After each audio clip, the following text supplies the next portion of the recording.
closer, gradually. We're going to actually go up these stairs in a minute. I'm Bruce Adolph, and you will be hearing from Mike in just a moment. That's probably why you're here. I'm the artistic director of Off the Hook Arts. I live in New York. I just flew in, and I'm so excited to be here. I love being in Colorado. This is our 9th year. And I want to thank the Museum of Discovery, of course, for letting us do this, and the city of Fort Collins. And I just will say a word about what this whole festival is. And you should pick up this booklet if you don't have it, because this explains all the events. We've been going now for 9 years, as I said, and we do music and science and visual arts and all kinds of related things, and all sorts of interdisciplinary explorations, with music as our main focus. So this particular WinterFest, which is this week, is called Beethoven. It's the power of music, Beethoven, healing, and transcendence. And this is because this is a big Beethoven year for the classical music fans out there, and even if you're not, it still is Beethoven's 250th year. He is dead. So when I say 250th, I mean it's an anniversary. But Beethoven is being celebrated right now all over the world because of this anniversary. And with it, we are not the only ones who thought of this. All over the world, people are celebrating Beethoven and music and healing, because Beethoven is a symbol of healing through music on many levels. The most obvious being that he is one of the only great deaf musicians. Of course, he wasn't born deaf. He went deaf in his late 20s and into his 30s. And he wrote most of his really great music that is played throughout the world and recorded over and over when he was deaf, which is a remarkable thing. But aside from the fact that he, let's put it this way, he almost killed himself when he was 20-something, he was 28. But he didn't because of music. And we know this because he wrote a will called the Heiligenstadt document, which he wrote in Heiligenstadt, which is near Vienna, where he was writing a will because he was going to kill himself. And during the course of writing it, he realized, as a musician, he had so much more to offer and more to say, and that he felt his brain was bursting with musical ideas, and he couldn't die yet because of music. So this was his first realization that music saved his life. But he also began to realize that music can save other people's lives. Right now, music therapy is a very big thing. And we will have music therapy as a huge part of our programs in the summer. We also have 2 weeks in the summer in June in Fort Collins and Boulder. Well, a story, this is a completely true story that's not as well known unless you're really into Beethoven scholarship. One of his piano students was a young woman who had a 4-year-old child who died. And she went into what we would now call a kind of, almost a coma, kind of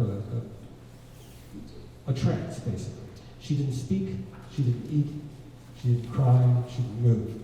And of course, nobody at that time had any idea what to do about this. And Beethoven knew she had a piano because he was her piano teacher. So he went to her home, just walked in and sat at the piano and played, improvised, which he was a very famous improviser. And if you know his music, you can tell that. He improvised until she cried, which took a few hours. And then she spoke to him, and he left. And this is an amazing story because music therapy seems like a modern phenomenon, but it's not really. It's a worldwide thing that is related to what Mike is going to do tonight. Music has always been a part of healing. It's just becoming more both academic and scientific and modern.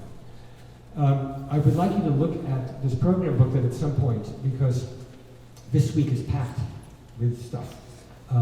There's going to be a film, which you can read about.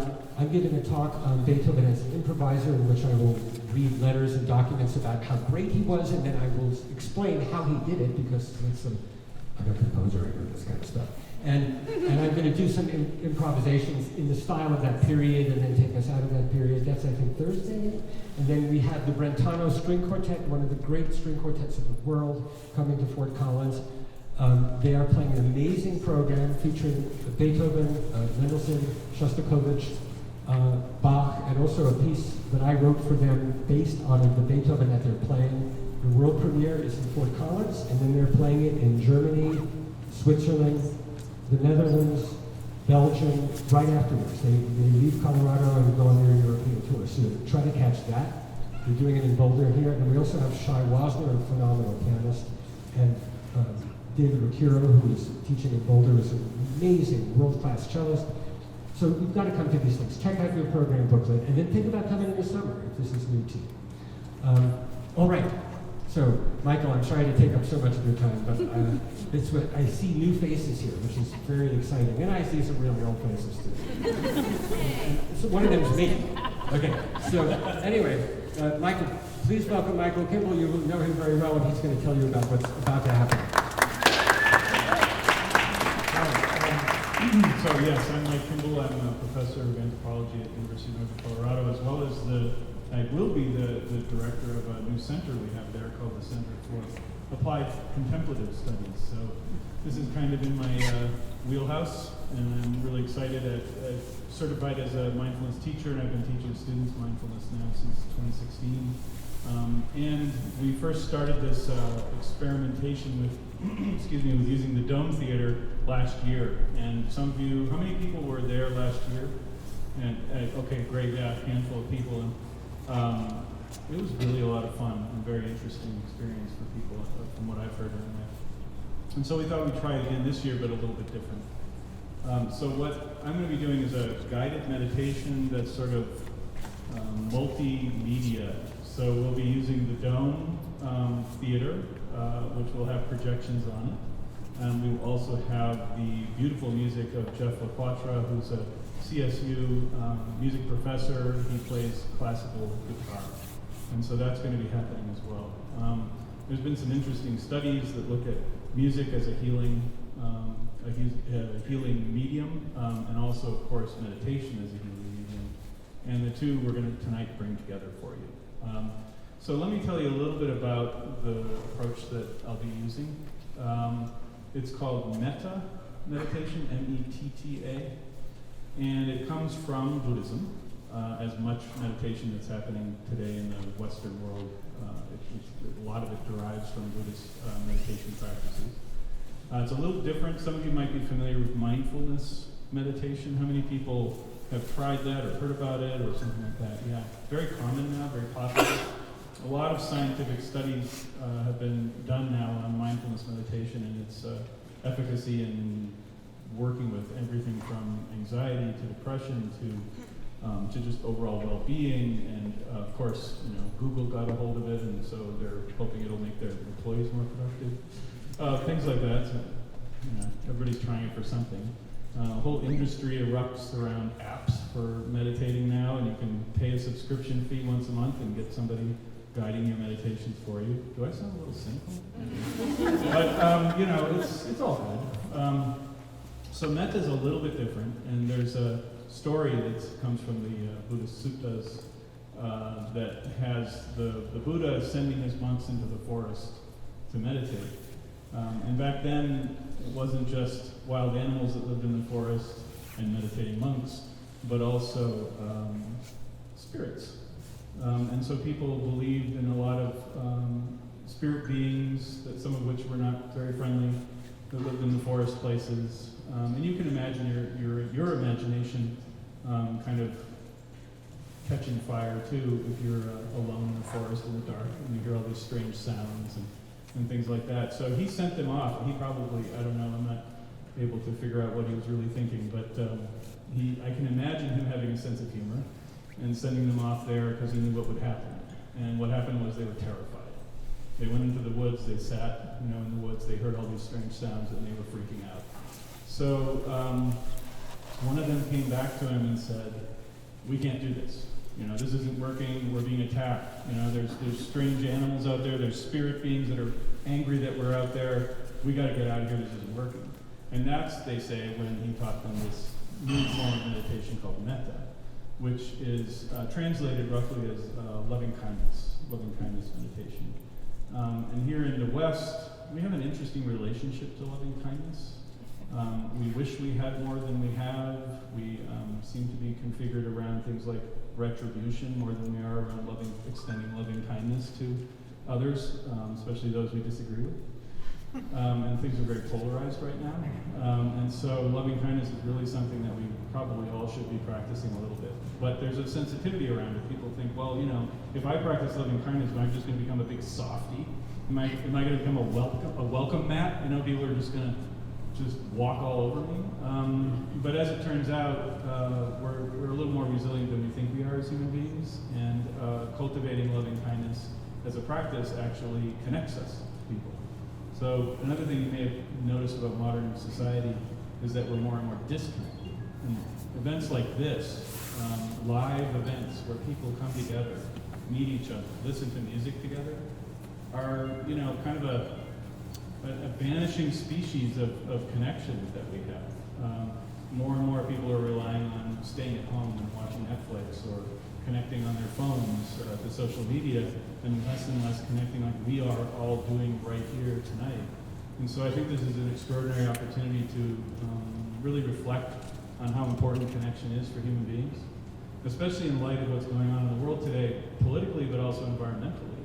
So we have, you know, there's a few people left doubting that climate change is happening, but they're diminishing in number. More and more people are recognizing at the level of just regular people that climate change is happening all over the world, and people are suffering, and other creatures are suffering, and the world is changing rapidly, and there's a lot of fear coming up right now, a lot of anxiety, especially in young people who want to look forward to a future and are starting to really question what that future is going to look like when things are changing so fast.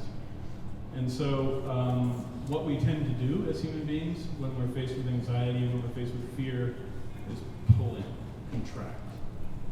Because we want to protect ourselves. We go into sort of an emotional fetal position, you know? And that makes sense. It's a natural reaction to fear, but it also further disconnects us, further alienates us from the very kind of relationships that will probably foster our survival in the long term, which is each other and our connection to the natural world, to living things that are not human.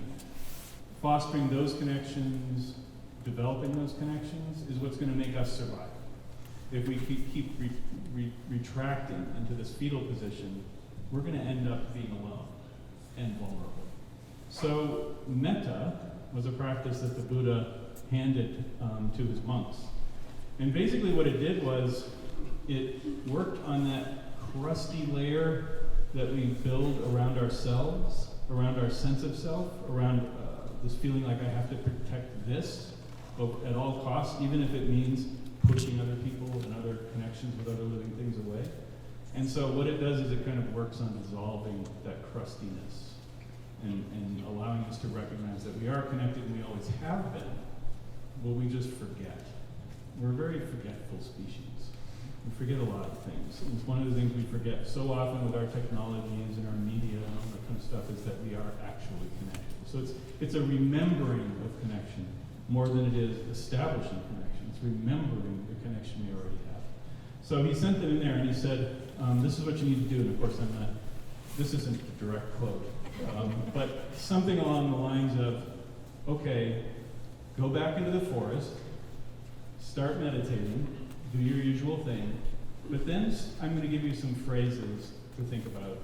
And some people might call them prayers, but in actual fact, they aren't the same as prayers because you're not praying to a superior being for help. You're just extending a wish for happiness or a wish for help. And so he said, start with yourself and direct those feelings of loving kindness towards yourself using these phrases. And then there are these sort of concentric circles. So you go then to someone that's close to you, and you imagine them being there. And then you go to somebody that's maybe neutral. You see them around, you see each other. Some of you know each other well tonight, and others you see people you've never seen before. So you're extending that sense of loving kindness, that wish for loving kindness to them. And then you go outward from there until you're finally looking at all living beings, all beings, and at that time that included spirit beings and spirits that lived in the forest and things like that, and the tigers that were there. Everyone was included in that effort to wish for loving kindness, and it changed their entire relationship to their position in that forest, to each other, and to every living thing that was in the forest. And it was transformative for them. And what they realized was that, they didn't have to be as afraid as they thought they were. And fear tends to, conjure up all sorts of, like I said, ways for us to defend ourselves. But as that fear dissolves, so do the ways of having to defend ourselves. And then we start to realize that connection exists. So that's what we're going to do tonight. We're going to do it in the dome. We're going to do it in a different way. So I was talking about concentric circles just now. And that, you can think of that as horizontally, right? So, there's myself at the center, and then there's somebody I hold dear to me, and they're in the next ring, and so forth. Not that way. What we're going to do is we're going to go vertical. So we're going to go vertically tonight, and that means we're going to start with ourselves and move outward a little bit horizontally. And then we're going to go up. We're going to go up into the sky and be looking at new layers and new perspectives and extending those wishes of loving kindness to those dimensions. So, and I want to mention that this is, this comes from Buddhism, but now, as I said, with mindfulness, there's been a lot of scientific investigations of this. Well, there's now more and more scientific investigations into the power of this kind of loving kindness or metta meditation. And they're finding, neuroscientists are finding that, that our brains are actually changing a little bit as we do this continued practice. And the kinds of things that, the amygdala, for example, is a part of the brain that helps us be afraid of things or help us get anxious about things, which is, it has survival value. Don't get me wrong. We don't want to just be lumps, sitting around saying, eat me, tiger. So, we want to be, those are useful organs in the brain, but they can be overused in a society where we're not as, we don't need to be as fearful as we are. So what they're finding with these neuroscientific studies is that the amygdala is less reactive as people practice loving kindness meditation. That the kinds of things that make people want to contract aren't as reactive when you're continuing to do this kind of practice. So there's health benefits to that. There's relationship benefits to that as we continue to practice. And like with any training at all, continued practice is the answer. Not once in a while, just a little bit on a regular basis will make a big difference in your life and your relationships with other people. So what we're going to do, I'll ask you, of course, to make sure your cell phones aren't going to start ringing in the middle of the thing, so make sure they're muted. We're going to go up into the Dome Theater. You're going to find a seat up there, and I will introduce the practice there. So we're going to have Jeff LaQuatra at the bottom, and he will start playing once the guided meditation begins. And I'm just going to ask you to sort of investigate what happens for you when you're combining your awareness of the music with your awareness of the space around you as we're moving vertically through it, and your awareness of the feelings of loving kindness that you're conjuring up and directing towards you different types of people and so forth. So give it a try, be curious about it, and then at the very end I would like to take a few minutes and just ask you what came up for you, just to check in with you and see what the experience was like. And then we'll all come down and enjoy the rest of what Off the Hook has to offer us tonight through the WinterFest tables and foods and drinks and things like that. So is everybody ready to try this out? All right, let's go and do it.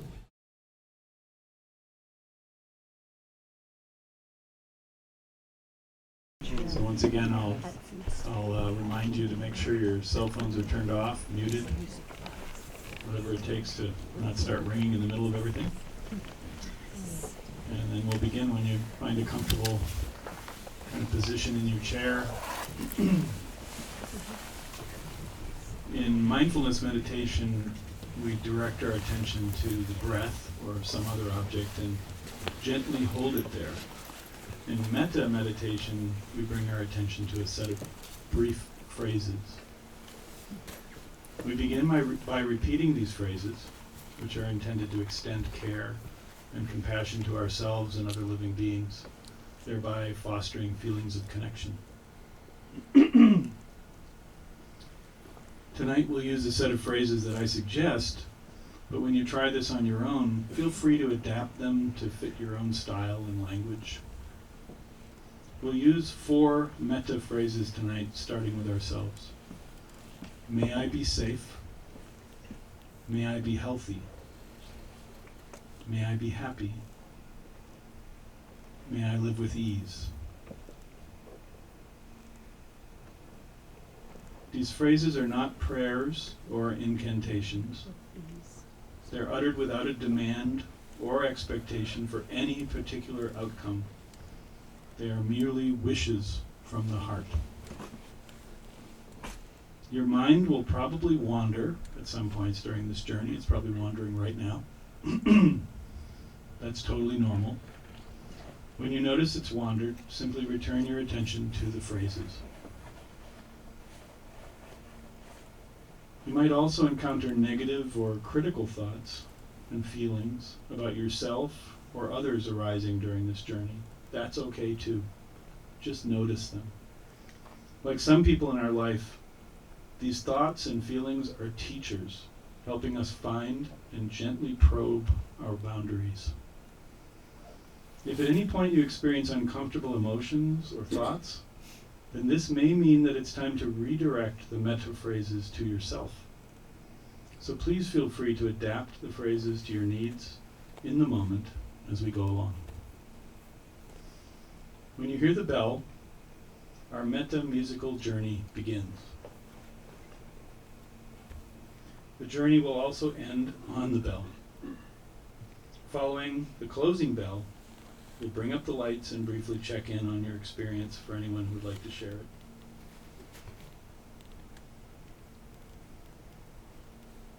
Now gently close your eyes, and you will be opening them later, but I'm inviting you now to gently close your eyes. And let's listen for the bell.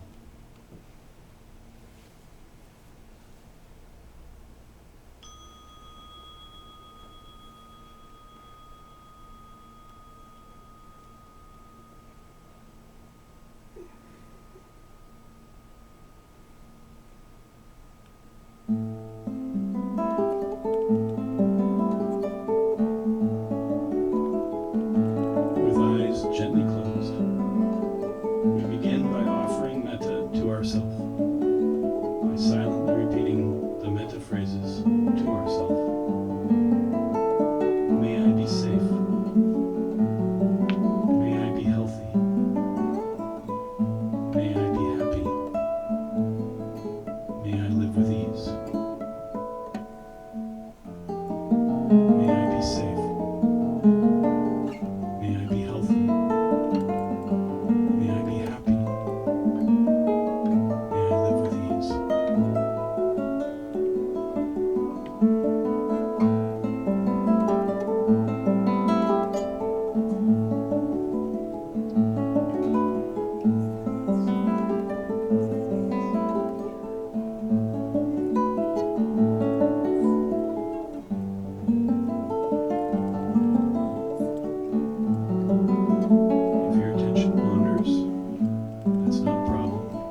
imagine them here with you. Try to visualize the details of their appearance. Now, offer them your metta phrases. May you be safe. May you be healthy. May you be happy. May you live with ease.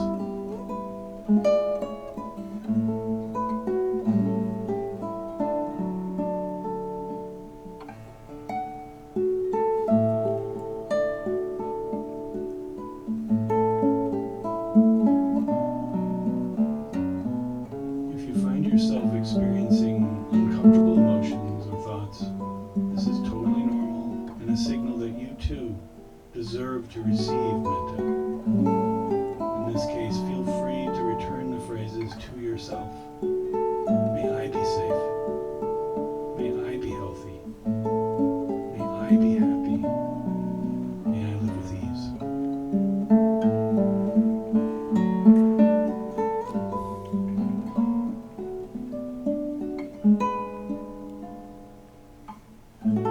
May you be safe.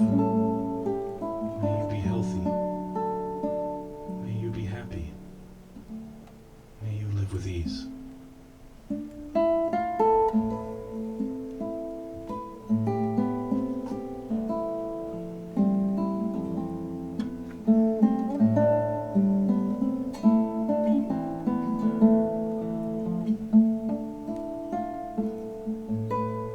Now gently open your eyes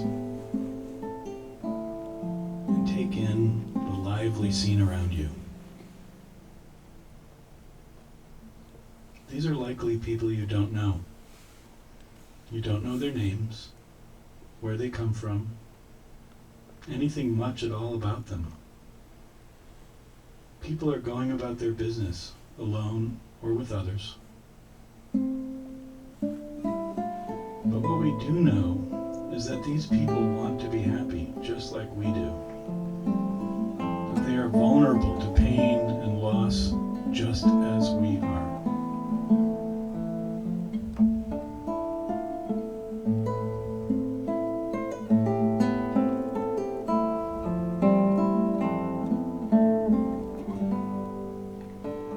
Offer them your metta phrases. May you be safe. May you be healthy. May you be happy.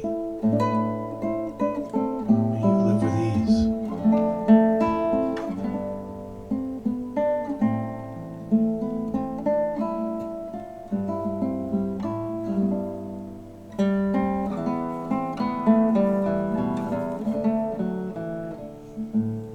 Be safe.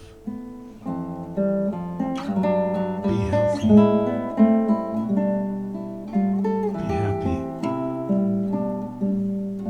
Live with ease.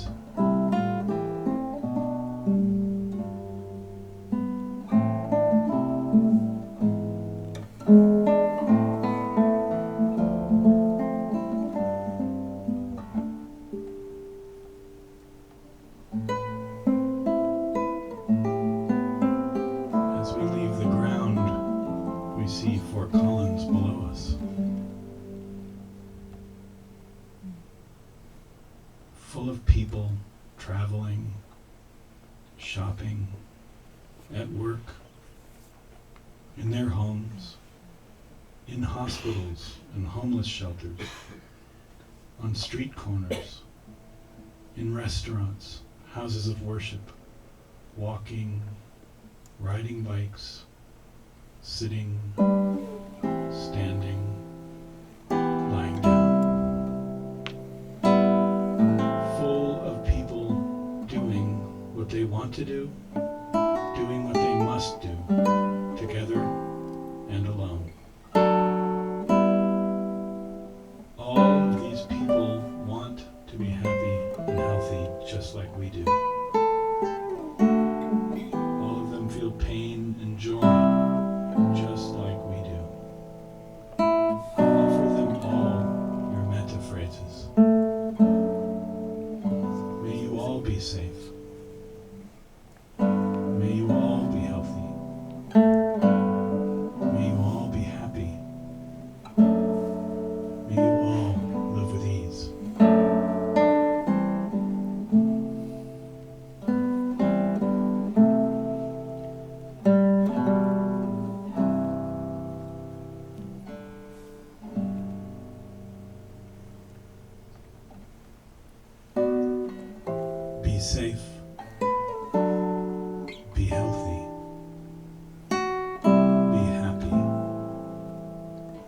with ease.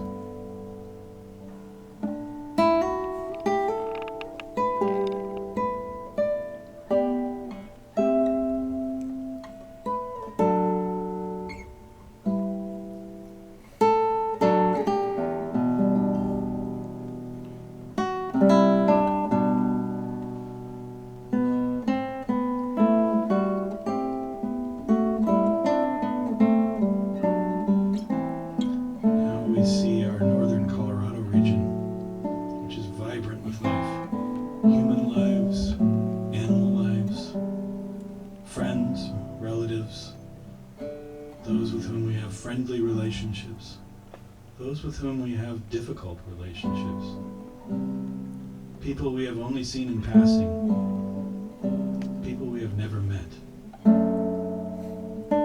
Try to imagine them and other creatures, four-legged creatures, bears, deer, coyotes, mountain lions, dogs, cats, squirrels, rabbits, winged creatures, owls, hawks, crows, sparrows, bats, swimming creatures, crawling creatures. Like us, all of these living beings seek happiness and try to avoid suffering. Offer them all your metta phrases. May you all be safe. May you all be healthy. May you all be happy. May you all live with ease.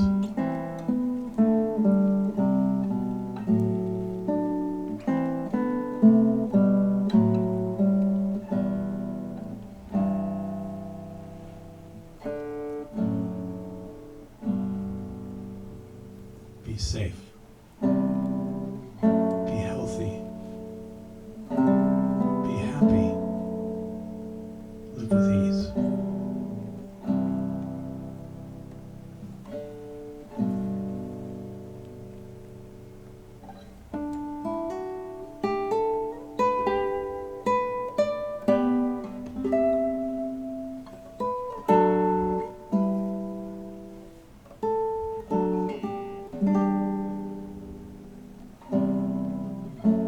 And now we see the expanse of our North American continent, with its coastal regions, mountains, plains, its evergreen and deciduous forests, its estuaries, lakes, ponds, and springs, its cities, suburbs, towns, and rural places. Living beings are everywhere here. Try to imagine all of them. In the air, on the ground, in the water, beneath the soil.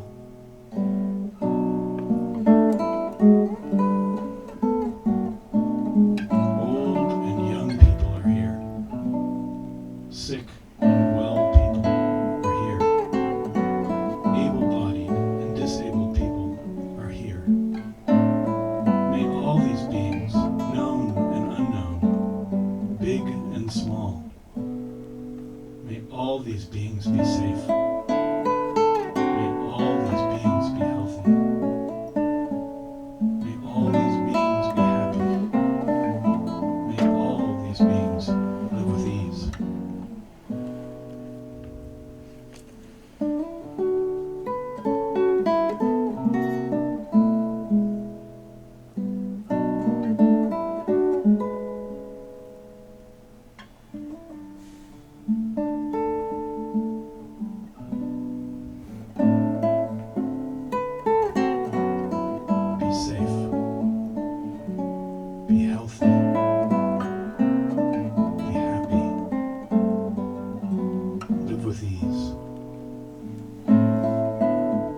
of starlings, to the shifting schools of fish, or the teeming nuptial flights of ants.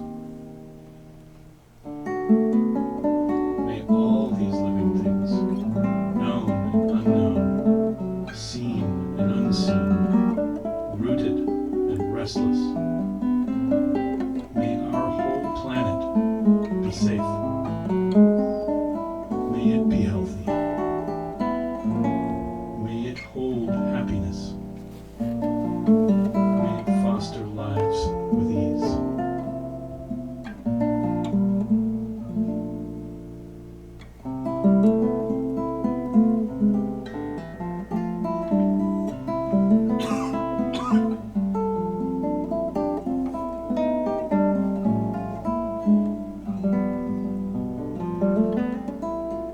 You may find it feels right to return now to the thoughts and the phrases that come back to you. May I be safe. May I be healthy. May I be happy. May I live with ease.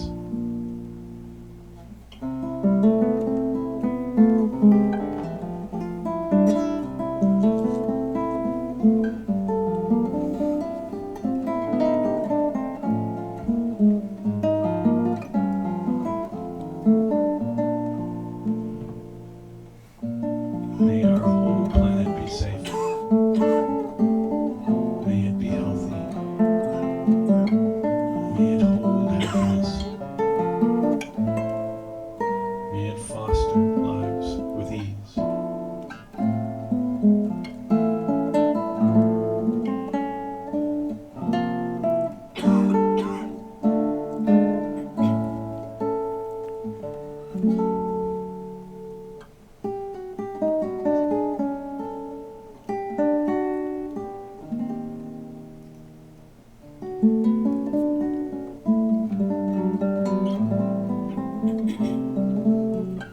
And now your awareness returns to this room. The night sky projected on the dome. The people sitting next to you. All of them in this room. Like you, each of them wishes to be happy. Each is vulnerable to suffering. As a final offering, we extend metta phrases to all of them, to all of us. May you all be safe. May you all be healthy. May you all be happy. May you all live with ease.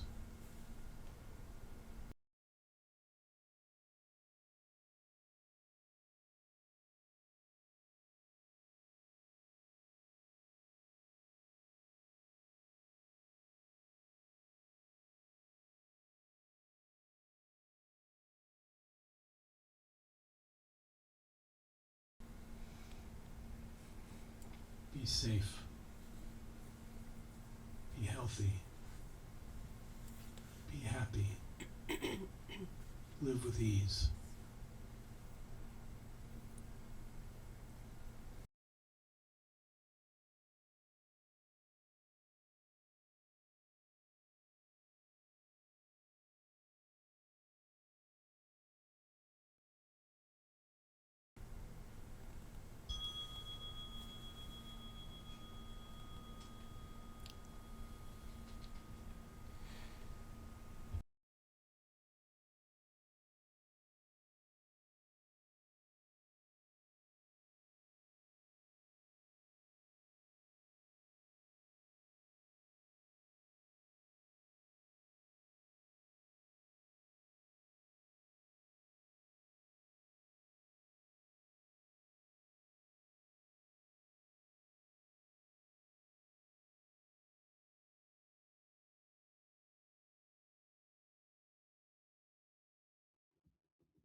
So I just want to take a few moments to find out what that was like for all of you. I I'm not familiar with this ever having been tried before, so I don't know what kind of reactions there are out there. Probably some of you fell asleep. And that's good too, that means you need some sleep. So yeah, does anybody want to share out what that was like? What did you experience? What came up for you? It was amazing. Amazing. Okay, I like that word. Yeah, that's great. That's great. Thank you. Peaceful. Peaceful. Yeah, that's great. Yeah. Cried. Yeah. Yeah. There's some strong emotions that we hold into ourselves. We internalize, and these kinds of practices can release them, and that is a very powerful and very healing thing. Some of us kind of learn from a young age that we're supposed to hold that in, and when it comes out, we think that's a bad thing, but of course, it's a very healing thing. So thank you for sharing that. Anything else? Yeah. My heart expanded beyond my chest. Oh, that's nice. Yeah. Yeah, we realize that that's not the boundary, right? The chest isn't the boundary. The heart can keep going, and it connects with other hearts. So that's nice. Thank you.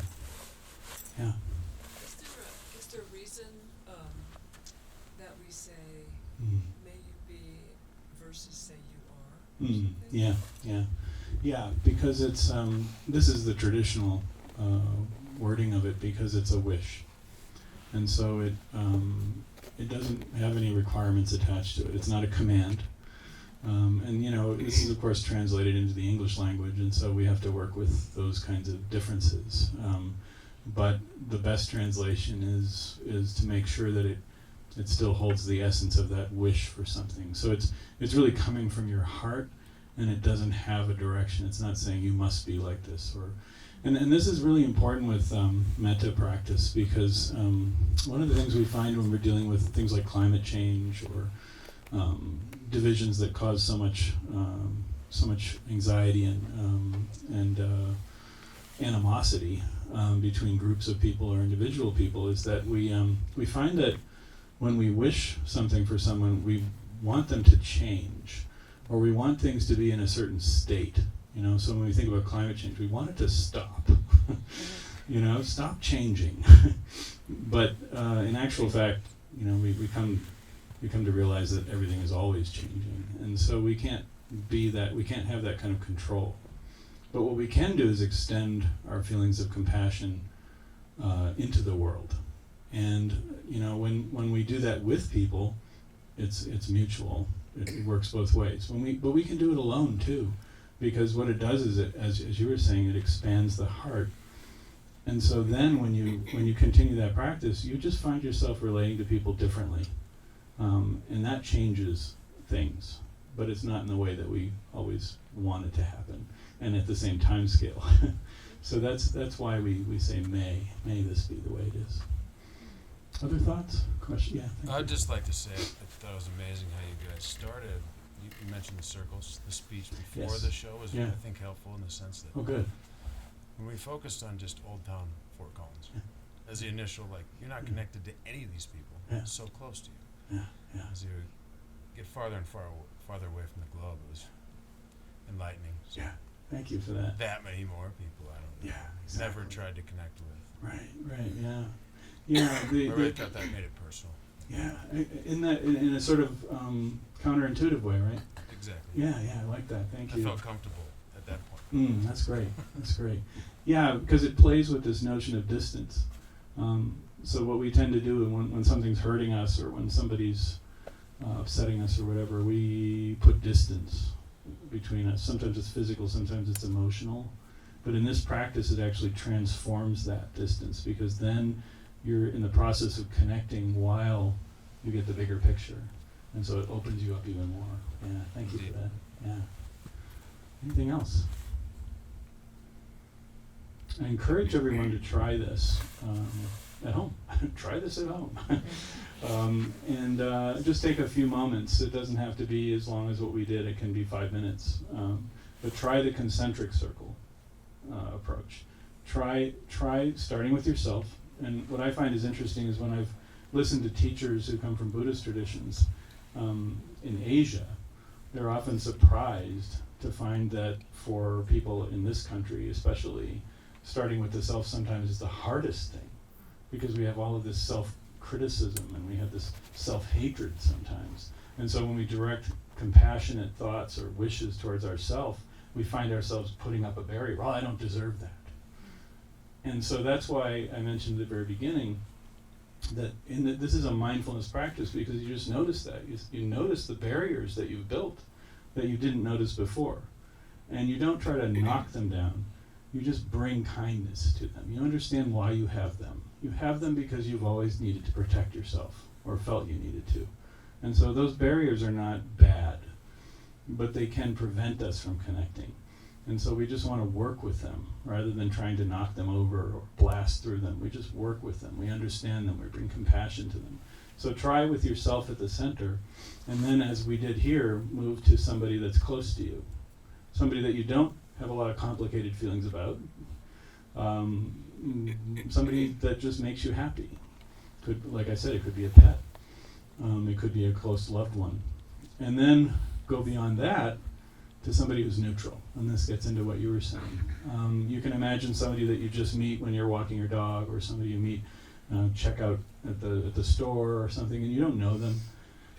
But it changes you when you think, may they be happy, may they be healthy. It changes your relationship. And then you move beyond that to complicated relationships, to difficult people. And I don't recommend jumping to the most, the political figure that drives you insane. I don't think we want to start with that. We want to start with just somebody in your life who's created sort of difficult circumstances for you, had difficult emotions around. And that's where you get to play a little bit. You have to be very careful.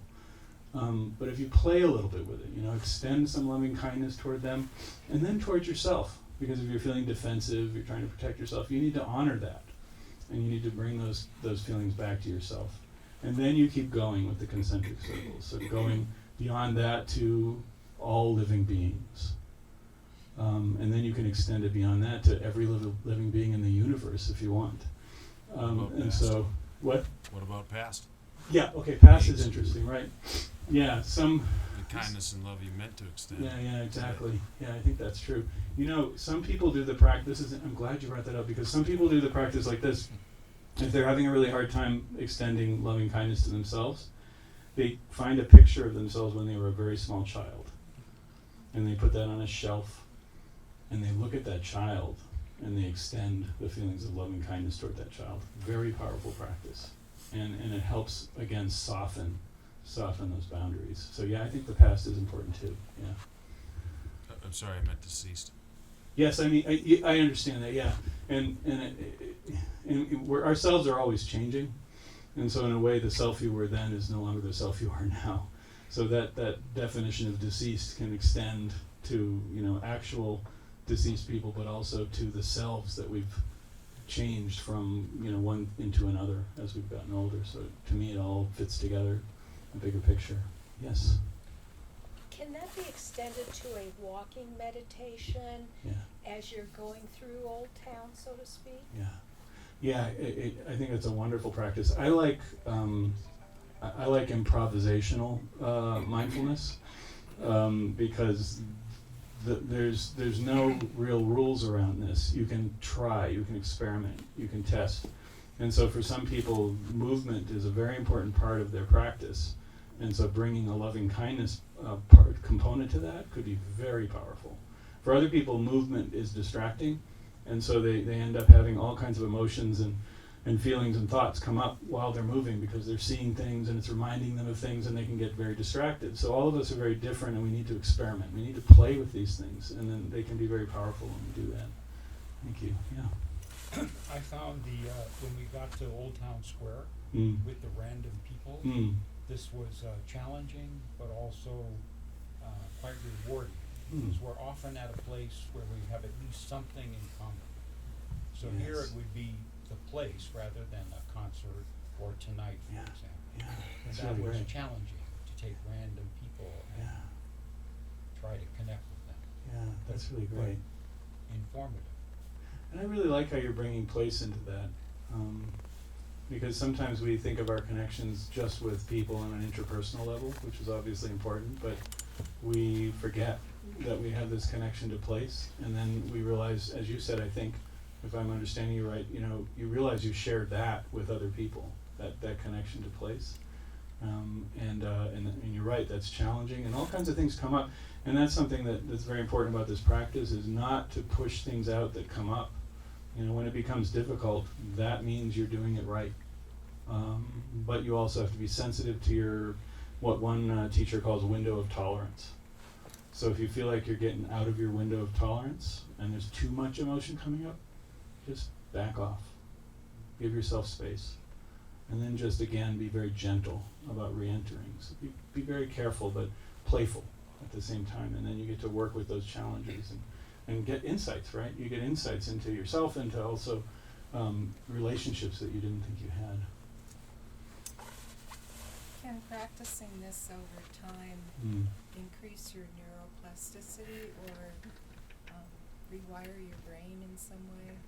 Yeah, so from what I'm not a neuroscientist, but I've read a fair amount, and so there's a neuroscientist in the room, I'm sure there is, and you're going to just totally correct me, just like school me, so go ahead, I'm ready for that. But my understanding is that, our brains are just fundamentally neuroplastic, and so they're always changing with experience, especially repeated experience. And there is new research going into looking at neuroplasticity as a consequence of long-term meditative practice. One of the areas that I would direct you to, if you're interested in that kind of research, is the Center for Healthy Minds at the University of Wisconsin-Madison. Richie Davis is a neuroscientist who works with a great team over there, and they've been doing just that kind of research, along with many people in other places. But that's a good place. They have a great website, and they list all their research there, and you can find out what they're doing. It's really great. Could you repeat the name? Yeah, it's the Center for Healthy Minds, and it's at University of Wisconsin-Madison, and the lead researcher is, his name is Richie Davis. I'm sure you know Thich Nhat Hanh's work, Yes. Engaged Buddhism. Yes. You kept saying, am I safe? And I kept wanting to follow up with that. Am I engaged? Am I doing something as opposed Thank to you. retreating? Yeah, this is, you raise a really important point, because I think it's very easy to look at meditation as an escapist tool, right? One where you do it to get away from the stress. And the world is still changing around you, and you're trying to hide yourself from it by meditating. There is a spiritual practitioner associated with the Shambhala, who founded the Shambhala tradition, who called it spiritual bypass, which means you're just using this kind of practice to get away from the very things you need to be addressing. And that engagement part is really core, and Thich Nhat Hanh was, I should say is, but he's very old now.